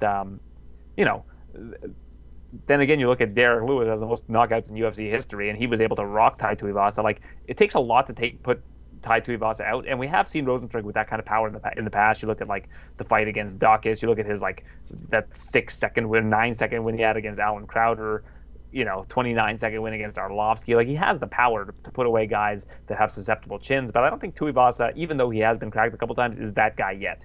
Tuivasa is still a younger heavyweight. I think at plus 188, like, if you're looking for an underdog to back on this card, I think Tuivasa, you could certainly do worse than Tuivasa. Yeah, if I pull the trigger on the underdog, it will have to be him, and it'll have to be over plus 180 because and if it gets to plus 200, you guys got me here. I'll say it. You can hold me to it. I will pull the trigger out of principle if it gets plus 2-1 in a heavyweight fight like this. That's going to be either a gunfight or a staring contest, and you know what? Either of those are in different ways a coin flip. Mm-hmm. Yeah. So, all right. Pete G says, I got Biggie Boy at minus 155. That's a good number as far as, Biggie Boy. Good luck to you. I don't have, my bankroll sucks right now, so I got to be careful with chalk. I might, part of me just wants to be safe and, save that unit, add 15 ducats to it for a safer bet and play the minus 115 I'm getting for the points handicap, the Dan Hooker points handicap prop that Aaron gave out that I like. All right, main card opener here. Not lightweight or featherweight, but a good fight nonetheless in their defense. I'll talk more about that on my alternative card format, as you guys know. Substack.com at DanTomMMA. There's my self-advertisement for the day. Not that I deserve it. Carlos Prates, minus 333. Li Jingliang, plus 250. Coming back, what is it, a year, 2 years off of a serious kind of neck, upper back, I believe, surgery. I'm in the middle of breaking this fight down right now, and I got to do some timestamps, so it's weird. I thought he was 0-2 against Southpaws, because Prates, so my Southpaw report runs deeper than when I was talking to you, Aaron. So Prates is a Southpaw, even though he lists himself as a switch stance fighter, whereas Gamrot is a switch stance fighter and lists himself as a Southpaw, so in other words, I'm going to have to do like 2 Southpaw reports for both, even though this one is more meaningful because the other one doesn't really mean as much because the dynamic is wrestling. This is a fight that we should see a lot of striking. And Jing Lian, he's 1-1 to switch dancers. Zach Otto, he kind of gets into trade, gets hit with some check right hooks, but does pretty well. And he loses to Keita Nakamura. Of course, that was earlier in his career. Nakamura, who mainly fights Southpaw, actually mainly fought Orthodox, dropped him from Orthodox. More on that note in 1 second. And of course, it was an amazing comeback. Great fight. You should go watch that, folks, in Japan. One of the first cards I broke down at mixedmartialanalyst.com. And it was a comeback win by submission. So again, I don't know how much that counts. And the only dedicated Southpaw was his last time out, of course, against Daniel Rodriguez, making Li Jingliang 0-1 officially against UFC level Southpaws. Now, he has been dropped 4 times by 3 people. 3 of those times were in the first round, and all 3 of those times in the first round, making for 3 of the 4 knockdowns, were from left hands, left-sided strikes. Just a little stats to throw your way. Do you have a side that you're liking on this one, Aaron? I just like the fight stars round 3 at -110. Like I think that like Prochas has a lot of early finishes, but he hasn't beaten anybody of real substance. I mean, True. beating Charles Radtke. Radtke was like a regional scene kind of level fighter. Trevin Giles, we haven't seen anything really good from Trevin Giles in the last couple of years. Mitch Ramirez lost on Contender Series. Like Mitch Ramirez isn't a UFC caliber guy. He does have a win over Charles One Punch Oliveira over in Brazil, not to be confused with Do Bronx. Yeah. But like this is just a big like if Li Jingliang is still a little bit of what Li Jingliang was before this injury, this is a pretty steep step up in competition for Carlos Prochas. So I like the fight starts round 3 at -110. Like I think that this fight probably does get into the later rounds. Li Jingliang's never been knocked out. That's how Carlos Prochas is getting all of his wins. That's probably what I think would be the safest pick in this fight, because I do like what I see from Carlos Prochas. I think he's a really talented fighter, but at the same time, I've always really liked Li Jingliang and what he brings to the table. I think he's well-rounded. He can win it by any method. He's versatile. He's durable. Like he's just good at everything, right? Like, and I think that when you look at how big of a step up on paper this is for Carlos Prochas, I see this fight going into the later rounds. Yeah, man. I don't disagree with that, and like I just it's crazy. So I got to do a betting write up on this fight. So, but it's crazy because it's gonna be one of those ones where I don't think I'm gonna have a bet. And you know me, I like to put my money where my mouth is. But like, there's not a strong bet. I hate to do the cop out and give out a lean, which I seldom ever do. But I feel like I'm gonna have to on this fight because I feel like it's dog or pass. But still got a little bit more tape to watch, just a little bit more. But I will say this, Aaron. So far, I'm not really leaning toward the dog, especially when you add in the intangibles of the layoff and injury. And I just, again, I hate it because it's the unproven talent, like you said. It's the underrated veteran Asian fighter plus money, whatever checkbox you want to assume me of being partial to. It's absolutely fair. Yes, I hear you. That being said, man, I hate to agree with the odds, which I think are stupid. I think it's stupid that it's chalk. Carlos Prochas opened his chalk by KO and has only been inflated to, -125 or higher for a guy, to your point, Aaron, who's never been knocked out. And now an unproven guy, we're putting a chalk next to his KO prop like we are with like a jailman fight or like a heavyweight fight, where it's like a heavyweight phenom knockout artist. Like he's getting those kind of lines. That makes no sense, right? Mm-hmm. That being said, again, like on paper, it makes no sense. Yeah, on paper it makes no sense. That being said, that's kind of what I'm seeing, because even though Li Jingliang has been knocked down 4 times, it feels like he's been knocked down a whole lot more than that, despite myself being aware of that stat that he's never been knocked out. I know he gets rocked a lot. And, that Keita Nakamura fight, he went out cold. It was from a choke, but I mean, this guy's human, man. He can go out cold. We haven't seen it from a concussive way, but we've seen him kind of flatten down and wake back up before. I think Jake Matthews did it to him with his second knockdown, which was a right hand in round 3. But most of his knockdowns, he gets caught early. He gets caught cold early and has to come back. Now, he's never been stopped yet, but how many times? I think we just saw someone who never got stopped for the first time got stopped, right? These things do happen in MMA, and it's crazy. Who was it recently? It was somebody with like a decent chin and actually like a decent sample size too, and we're like, holy crap. In fact, it was making me think of Pantoja, to where it's just like, man, it's gonna be sad when he finally gets stopped, right? You know what I'm saying? Like, I mean, could this guy be a Pantoja as far as that goes? Li Jingliang? I mean, that doesn't surprise me, man. The guy's got you see the size of his head? Oh my goodness. I remember when I was in China, Aaron, I saw a Shaolin monk that kind of looked like Li Jingliang because he just had this like big, goofy like smile and like this giant. And I'm speaking as a Chinese guy with a giant head, folks. So let's keep it relative here. But like, I was just looking at this Chinese guy with another Chinese guy with a giant head, and I'm like, oh my god, this guy would be a freaking nightmare to fight. Like, he just looks like he just keeps coming at you, all janky and smiley, and you can't hurt him. He's like the smiling. He's like the clown from Happy Gilmore in the putt-putt course that just keeps laughing no matter how many times you smash it. You're gonna die, clown. Sorry. Yeah. So it could certainly be that. Like, I don't blame anybody playing Li or putting like Li round 3 and like a round robin, or even seeing what the price is on like the over, right? Playing Li and playing the over or something like that. Like, is you're going to get plus money on maybe some overs? Possibly. I don't know. But the thing is, I I hate to say it, Aaron. I see Prates by KO being the first person to stop him. And I see it early if it happens. Now, I got a couple more fights to watch. Maybe my opinion changes, but that's kind of what I'm seeing, especially with him getting caught cold. It reminds me of, like, he's going to be on the opposite end of what he did to Ponzinibbio, where Ponzinibbio came back around this age. And granted, Ponzinibbio's health struggles were more just as, if not more serious in a different way. But Ponzinibbio was a guy who has never been stopped. He'd always get caught cold. Well, yeah, but he's never been stopped, right? Yeah, I remember that was my justification for picking him against Lee, but he's never been stopped, Aaron. Ponzinibbio. And he got stopped. You know, same division, same experience level, about the same age. All those things were right about commensurate with where Li Jingliang is right now. And that's kind of what I see. We'll see if I end up there. Maybe I do end up picking Li, folks. Maybe I see something in Carlos Prates' Chuck Buffalo fight and what's left of the 7 minutes left in D-Rod versus Li that I'm currently watching. That changes my mind. But right now I'm leaning toward Prates, and I don't like it. I get it. Like, I understand fully where you're coming from on that one, and it makes a lot of sense. Let's go by. I kind of like the fight starts round 3. Like, it could end early for sure, but I mean, I'm gonna trust the chin of Li Jingliang at least, and you know, even if he's losing the fight and he loses by decision, still doing okay. Well, your butt cheeks will get a nice workout for that bet at least, you know. Oh yeah, it's not gonna be for sure. Be clenching for sure. I can tell you that right now. All right, let's blow through some prelims. We got Walter-Walker. I don't know why I want to get all Germanic. I apologize, Aaron. They want to suck your blood. Yeah. Walter-Walker. He is Johnny Walker's brother. I don't know why I got to get all Germanic with his nickname. Plus 100. Junior Tafa, who is a brother of Justin Tafa.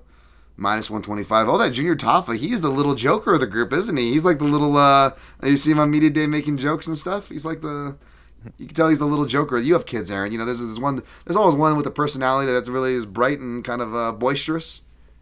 He's that brother. Oh, yeah, that would be my oldest kid, yeah. There we go. Well, it might not be your Junior, but it's Junior in the Tafa family is who that is. And he doesn't, but that's good. He seems in good spirits despite his last fight. However, he's got Walter-Walker, who I imagine is probably just going to want to take him down. And for that reason, I figured he would be favored, but it's kind of done a small flip. Now Junior Tafa is minus 125, and Walter is plus 100 just by opening minus 115. Any opinions on this one, Aaron? So we just got a dog. I keep mentioning this about 2 months ago. His name's Wally, and I've been calling him Walter lately. And my wife make her crazy, but I digress. I don't really have a strong opinion on this one, honestly. Like, I think that we're gonna see a Junior Tafa like round 1 or round 2 KO, or we're gonna see a Walter-Walker sloppy decision. It's kind of like not a fight I really would want to get too invested in for that reason. Like, it could either end early or it could go like the whole distance. It's like, when you look at a fight like that, like, you got to really pick your spots and try to find something that stands out. And like Tafa round 1 KO plus 250, meh. The round 2 KO at plus 600, like that I think is maybe a little bit more value. But at the same time, it's just like, am I really going to want to watch and see if that happens? It's like, and then watch Tafa get taken down and held down for like 3 minutes of the second round and get up and be tired. Like, it's just not something that I would want to get invested on overall. Like, I don't see really any value here, and if I did, I would let you know. But I'm not seeing much that stands out.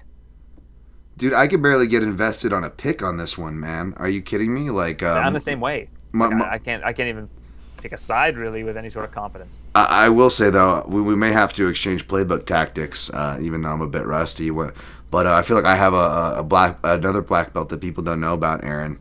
And that's when it comes to annoying women that I'm with. I used to date the Walter thing. I used to date this Colombian girl, Aaron, and I would get on her nerves because I had this pair of glasses that I would put on. And every time I put it on, I felt like, you ever seen the movie Blow with Johnny Depp?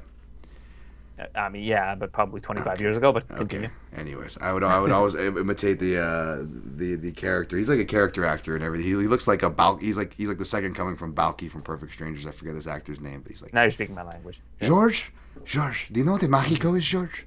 It is a man with a dream. And I would just like fucking go into a really bad Colombian accent and would really bring out the Latin fury of this woman, which was a very dangerous thing to do. But I couldn't help myself, Aaron. I couldn't help myself. You got to do it. You got to piss off the women in your life.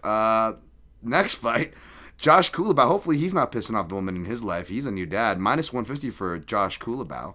Ricardo Ramos. I don't know if he's a daddy or not. One way or the other, at least. Plus 120. I don't know his personal life. Are you going with Daddy Ramos or Daddy Culibao? I'm going with Daddy Culibao here. Like, I just think Culibao is going to have much faster hands. I think he's going to have more size at this division. Like, we've seen Ramos is a former bantamweight. At 145, he's had some difficulty taking shots from the bigger 45ers. I've liked what I've seen from Culibao, to be honest. And, unless Ramos can pull off some sort of weird submission, which I don't think is likely, I think that more often than not, Culibao wins this fight. And I think that at those odds, like, it's, again, kind of playable chalk on this particular fight. Like, Ramos, since moving to, like, he's lost 2 in a row. He lost to Charles Jourdain and then Julian Erosa back-to-back. Hasn't looked particularly good at 45. Oh, it's going to resume. And we're back. Aaron, you there? I see you. I'm here. All right. Sorry about that. I don't know what happened there. No, it's okay. It's probably on my end. Chat, you guys should have picked up seamlessly, and I'll probably just have a little edit to do, which is fine. I don't sleep or have a life anyways. We'll get through it. But yeah, I agree with what you're saying. Yeah, I know. Jesus. I don't disagree with the Culibao being playable chalk. I almost wonder if you could be he could be a sneaky even parlay piece, because even though he's playable chalk in my range and yours, I'm guessing, maybe you add him to like a minus 700 or 800. What does that do? Sorry, that's the only other big line that I was liking. There's another big line. I don't even fucking mess with that. Yeah, I don't know if he's like a sneaky parlay piece. There's not a lot to parlay. Well, depending what you like. I don't know. We'll talk about that at the end here. I'm going to go with Josh Culibao as well. It's just weird where Ricardo Ramos is at. He's on a weird down trajectory right now. And the way he lost with, like, jiu-jitsu supposed to be a specialty, and he's just getting choked. Like, he's either trying to imitate Charles Oliveira when he lost back-to-back like that to Ricardo Lamas and Anthony Pettis, both to guillotine. And then he went on this crazy run. So either Ricardo Ramos is about to go on his crazy Charles Oliveira run, folks, or I think, he gets out-volumed by Josh Culibao here. Probably the latter. But no plays there. Luana Santos taking this fight on roughly 3 weeks' notice or so, I think. And the comeback on Casey O'Neill, plus 110. Casey O'Neill was another underdog as far as like who I probably wound up picking on Toutmaster. But this isn't a fight that, even if I pick her, I necessarily want to go out and play. Santos obviously riding some momentum. And O'Neill still really trying to build herself back off from not just previous layoffs and injuries, but then she comes back from that and had, a very deflated performance. And she's been messing around, changing camp stuff around here at Vegas, according to her own words. So, yeah, it's hard to know where she's at. Any thoughts here, Aaron? Yeah, like, this is kind of the litmus test for Luana Santos, because, I mean, Casey O'Neill's still only 26 years old, but, like, I'm starting to see all these really solid Brazilian prospects that are coming up in this division. You got Karine Silva, Natalia Silva, Luana Santos, and all of them have looked the part pretty much. And I think the Luana Santos is no exception. She's looked really good during the streak. But I also think that Casey O'Neill is just better than Maria Agapova. Like, she was a big favorite against Agapova. I think that Casey O'Neill's probably better than Stephanie Egger, and I think that she's definitely better than Juliana Miller, as you like to say, but and as she likes to say. But yeah, it's a tough one to call, because, like you said, it's kind of short notice. I think that Luana is the favorite here. Is it playable chalk at minus 142? Probably, but what's the level of confidence of her taking it on short notice? But that said, she went through Maria Agapova like a knife through butter. Didn't get hurt that much. But I would lean Luana Santos, but it's not something that I think I would really want to get too invested in, to be honest. Like, the Santos by submission prop was at plus 600 or 700 earlier in the week, and now it's at plus 450. Like, even that doesn't have a whole lot of value. So I don't have a really strong lean either way on this particular fight. Yeah, I mean, it's either part of me could see O'Neill dogging out a hometown decision, so to speak, in a competitive fight, at her best, and if the things line up and whether she's able to get a good start or survive Luana Santos' good start, perhaps O'Neill in round 3, if she's finding her aggressive ways and finding an opening to press at that point in the fight. But again, nothing I can tell you guys pre-flop that's worthwhile. Our guy Sean Madden says, I'll take the over 2.5 rounds in the Santos O'Neill fight. What's up, fellas? What's up, Sean? What's up, Sean Madden, the man? One of the best out there. And another guy like ourselves, Aaron, who, we're all different beats, but we all took ourselves some judging courses to educate ourselves on the sport as well. So hey, pat on the back to us. I guess. Yeah, there we go. Absolutely. I don't know how much it's helping. I know you met Sean at the convention last year, 2 years ago. I got to meet him in Denver, so it was nice to meet Sean in person. Feels like it was 2 years ago, Aaron. This has been a long year for a lot of us, I think. Myself, definitely. But yeah, it was good to see. It's good to see Sean. Herbert Burns plus there's Jack Jenkins minus 800. Hey, Aaron, is your favorite Protect Your Neck podcast Dan Tom nickname? Does it happen to be related to Herbert Burns? Is that one of the favorites you like to hear? I don't know. I'm trying to remember. You got a lot of really good nicknames. That well, I don't know about the good. I didn't give him this one, but as far as me saying it, because I like Puddle of Love. Puglova, who just recently got cut the Puddle of Love. And I was happy when she came back so that you could use it again. I know. George from MMA Junkie, I always love the Puddle. Let's see a Puddle of Love as well. No, with Gilbert Burns, it's his Dorino, but I gotta say it in my silly. I don't know. We'll be. That's not a nickname that you invented. It's no, I've always liked the way you say it. I would. Yeah, it's like the Killer Mill. I repeat it, but I butcher it at the same time. But yeah, so Herbert, man, it's tough. I know he looks like the love child of Alistair Overeem and someone else, perhaps that character from Futurama. But the glasses. I forget. I don't know if that guy's still on the show. I think they just rebooted that show, and it's not great, what I heard. For the second time, yeah. Second time they've rebooted it. Mm-hmm. But I do like Jack Jenkins, man. I like everything he says. What he says about coming back. He's coming back from an injury as well. But how he did his camp, the way this guy talks. Like, I know it's just interviews, Aaron, but I really like the way this guy talks and how he handles himself, his mindset. It's everything you want to hear as a bettor. And putting the betting bullshit aside, just my personal proclivities for fighters. It's everything I want to hear. This guy, I love me some Jack. I'm becoming a Jack Jenkins guy, man. You're like a Jack Jenkins stan. Yeah, I just got to grow the mullet and kill my OCD so I can let my mustache grow, and maybe I can join his fan club or something. But instead I'll just maybe buy round 2 and round 3 when they become available. They're a bit late in the houses I shop in.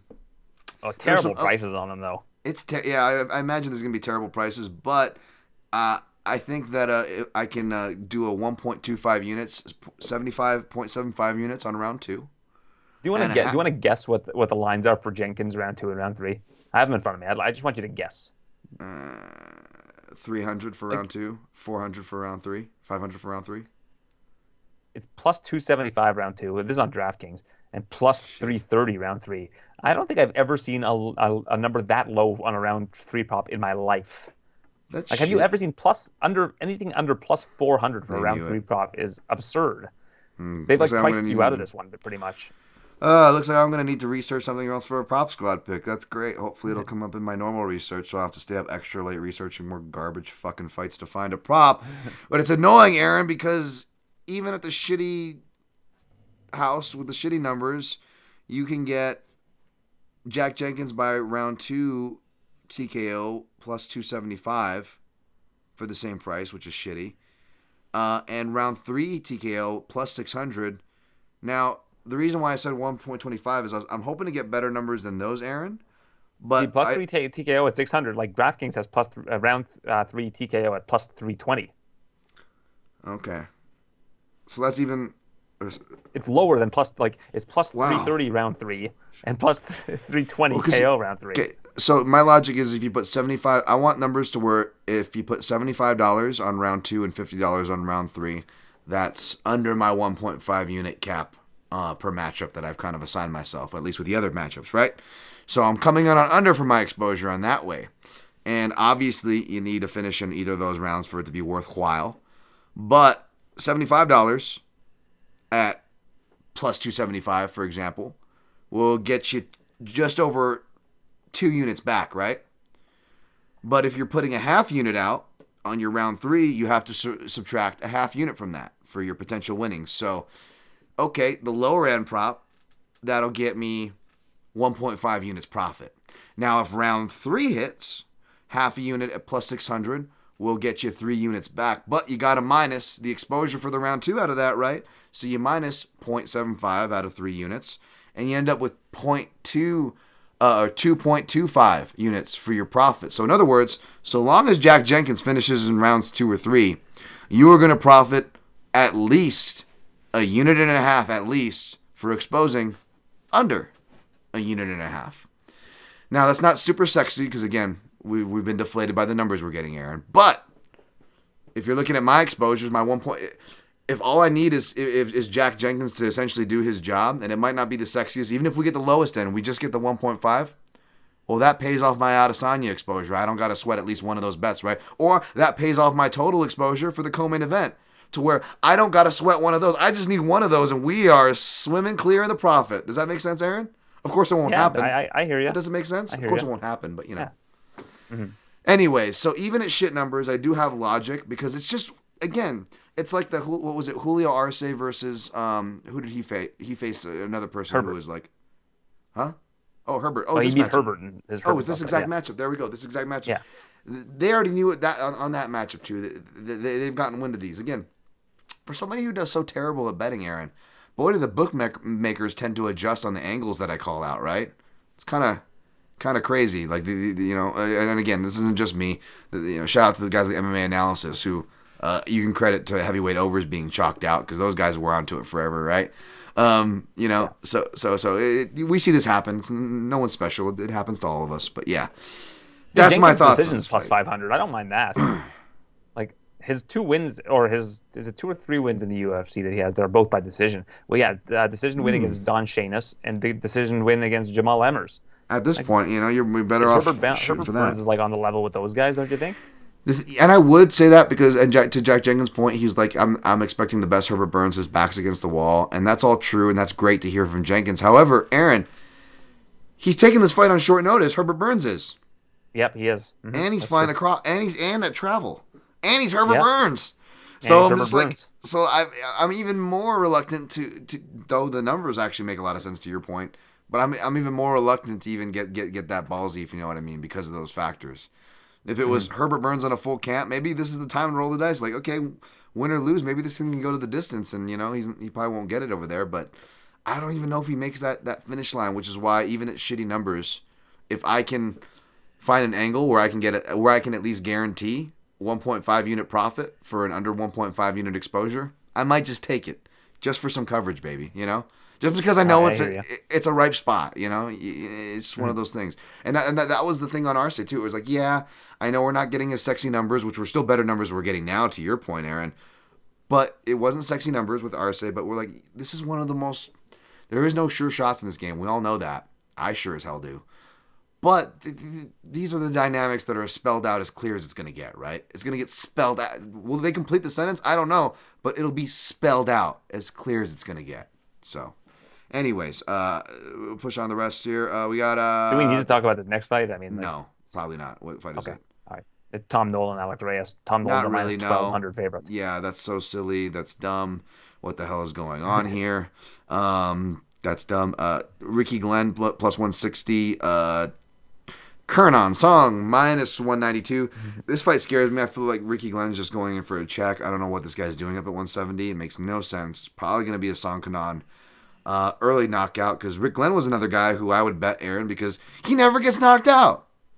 Rick Glenn never gets knocked out, and he actually had the durable experience. And now, I don't know, the over 1.5 at like minus 145 is kind of calling my name a little bit. Ooh, I don't know. I think it's an early knockout because Rick Glenn, even when he was durable, right? Back to my point of the Li Jingliang to look out for. That's true. He's lost in round 1 the last 2 fights, and now he's moving up a division. Well, because even when he was durable, Aaron, he was getting, like Li Jingliang, he was getting rocked in round 1. It's just he could recover, right? But what happens when you can't recover? That's fair. The chin trend, sadly, will go faster. We'll face faster than that round 1 trend. If the round 1, getting hurt in round 1 trend exists on your best of days, in your prime, I'm sure that's going to be a threat in your worst of days too. So it just repeat worries. And I love Rick Glenn. I see Rick Glenn plus money. My eyes immediately go there, Aaron. But I don't want nothing to do with this. This smells dirty to me. Last but not least, Stewart Nicoli minus 230. Jesus, don't mess with the Jesus, man. Plus 190. I haven't seen Jesus Aguilar in a minute. I don't know who this other person is. Anything on this one, Aaron, before we get out of here? Yeah, Nichols like a solid Australian prospect. It's a flyweight fight, but I've got to say, like, Jesus Aguilar's really impressed me in his time with the UFC. Like, I think he's become very underrated, especially when you see the number here. He's like a plus 200 underdog. This is one underdog I will be taking a stab on, is Jesus Aguilar. Like I said, I just like his fight against Mateus Mendonça. He was an underdog in that fight. Of course, beating Shannon Ross in 17 seconds isn't necessarily the biggest accomplishment, because Shannon Ross did not look good at all during his time in the UFC. And I thought that he fought Tatsuro Taira pretty tough before he got subbed in the first round. This guy's just kind of a gritty fighter who I think has just fought a better level of competition than Stuart Nichols. Stuart Nichols fought regional Australian competition, and I think that there's value on Aguilar here. That's all. I mean, I think at plus 190 you could do worse.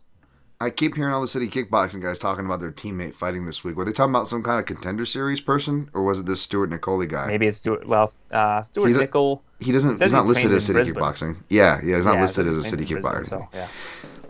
So I don't know if there's some kind of weird connection there, but he does have a lot of first round wins, including by submission, and that is how both of the ways Jesus Aguilar lost. So if you're not I think it's Dogger Pass 2, but if you're not feeling as bullish, not saying you're bullish, Aaron, but if you're not feeling as bullish as Aaron to lay anything pre-flop, fun or not, look to live bet Jesus Aguilar maybe after round 1. Maybe you get some decent odds there, because it sounds like this Stewart is going to have a strong first round regardless.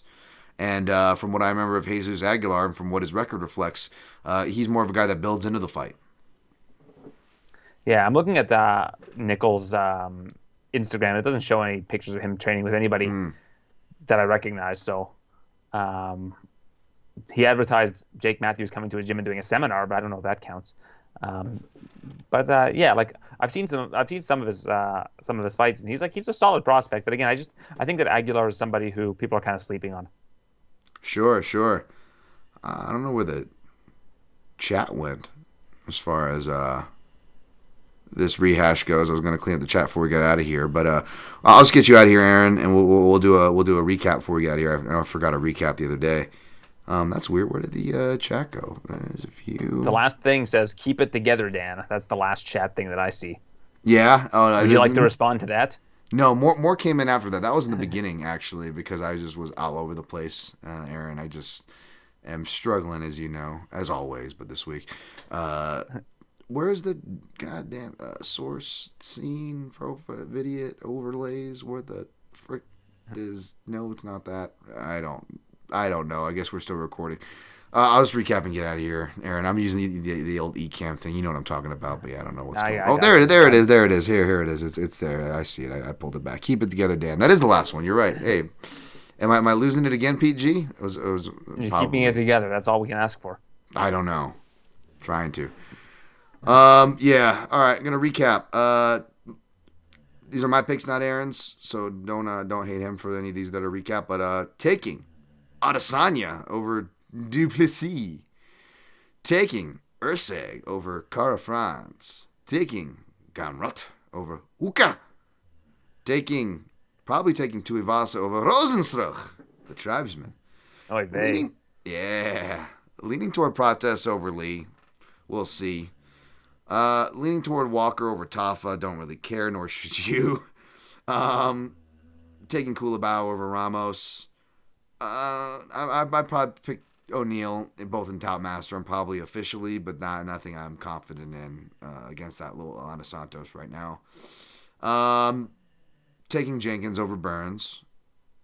Taking Dukak. No, that's not a CFFC. Taking Nolan over Reyes. Song over Glenn. Screw it. I'll go. I will mess with the Jesus. All right. 8-year-olds, dude.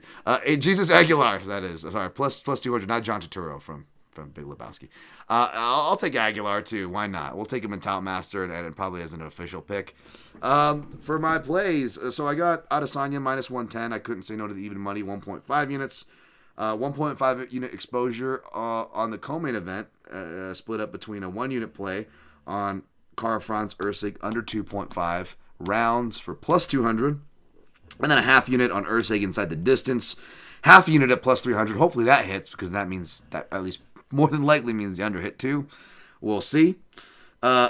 Jenkins round 2, round 3 is what I'm going to be looking for. I'm probably going to be doing a similar spread that I pointed out here on the show. I'm going to hope to get slightly better numbers than 275 and plus 600, but according to Aaron, that might be the best I have to work with, and if that's the case, then I'll still pull it to guarantee a minimum 1.5 unit return if Jenkins can get the stoppage after round 1. So that's what I'm going to look for there. As far as my round robin goes, I'm going to have Adesanya KO, Erceg sub. I'll probably have Jenkins round 2 in there because I really got to try to get some money out of it since it's a low number. Even though when you put round props in the round robin, you generally like them to be higher. And I don't know what will be the 4th leg, much less a 5th. Again, maybe I'll look for Tai Tuivasa for that 4th leg, a Tuivasa KO, but nothing else is really jumping off the board to me. If I do play a dog, it'll also be Tuivasa, but maybe just for a unit depending on what my bankroll is looking at. Because, again, if he hits at plus 180, well, that pays off one of the 1.5s, right? Exposures that I'm kind of working with and talking about. That's what I got going into my head. Aaron, any last words before we get out of here, sir? Well, I got to figure out if I want to stay up and watch this press conference in 4 hours or go to sleep. But sleep is trending right now. Oh, my gosh. I'm sorry I put you in that position, my friend. I'm sorry about that. I know how that is. It's just we're one thing. Everything is so close to the other. It kind of screws us up. So hopefully I didn't do that to you. Thank you guys for hanging out. Pete G, good luck this weekend. Thank you for stopping in, Pete G. Nice seeing new faces in, as well as old faces. Ghost Phantom, the crew. James Kendrick, Enforcer number 1, Jimmy Kudo as normal. Rozenstruik, my man. UFC Any Action. Fanyo, of course. Catch us on the post-fight show. Sign up to the Dan Clan for watching those live and full access. Or you can sign up to Substack, get all the extra content, plus those videos after the fact at Dan Tom MMA. Not that I deserve it. I'll have all my picks and plays posted at the usual places from Substack to where I count an Action Network, so you know what to fade. As I think, Aaron, it's like 13 or 14 losses in a row we're going for now.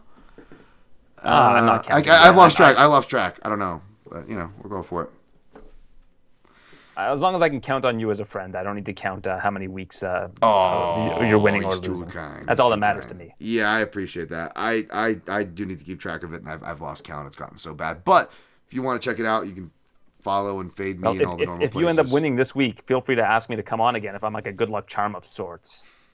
Dude, don't do that to yourself because I might actually win. But no, I need a lot of wins to get any traction back. I'm already dead, to be honest, so it doesn't really matter. But I'm here for your guys' entertainment, apparently. So good luck on your picks and plays. Don't cry for me. I'm already dead. No, that's great. Don't cry for me. Mr. Gumble, this is a Girl Scout meeting. Is it? Or are you just afraid something? You have a drinking problem. Don't cry for me. Hi, Joey Jojo. Sorry. You got me on my Barney Gumble now. This is go great. That's all I know is Joey Jojo and Don't Cry for Me, Finn, the Barney Gumble thing. Oh my God. All right. I love you, Aaron. That's why I love you, man. You got the great references. I love the rest of you guys. Hit the like button, share it out, if you'd be so kind. If not, who cares? Good luck on your picks and plays, and always protect your neck.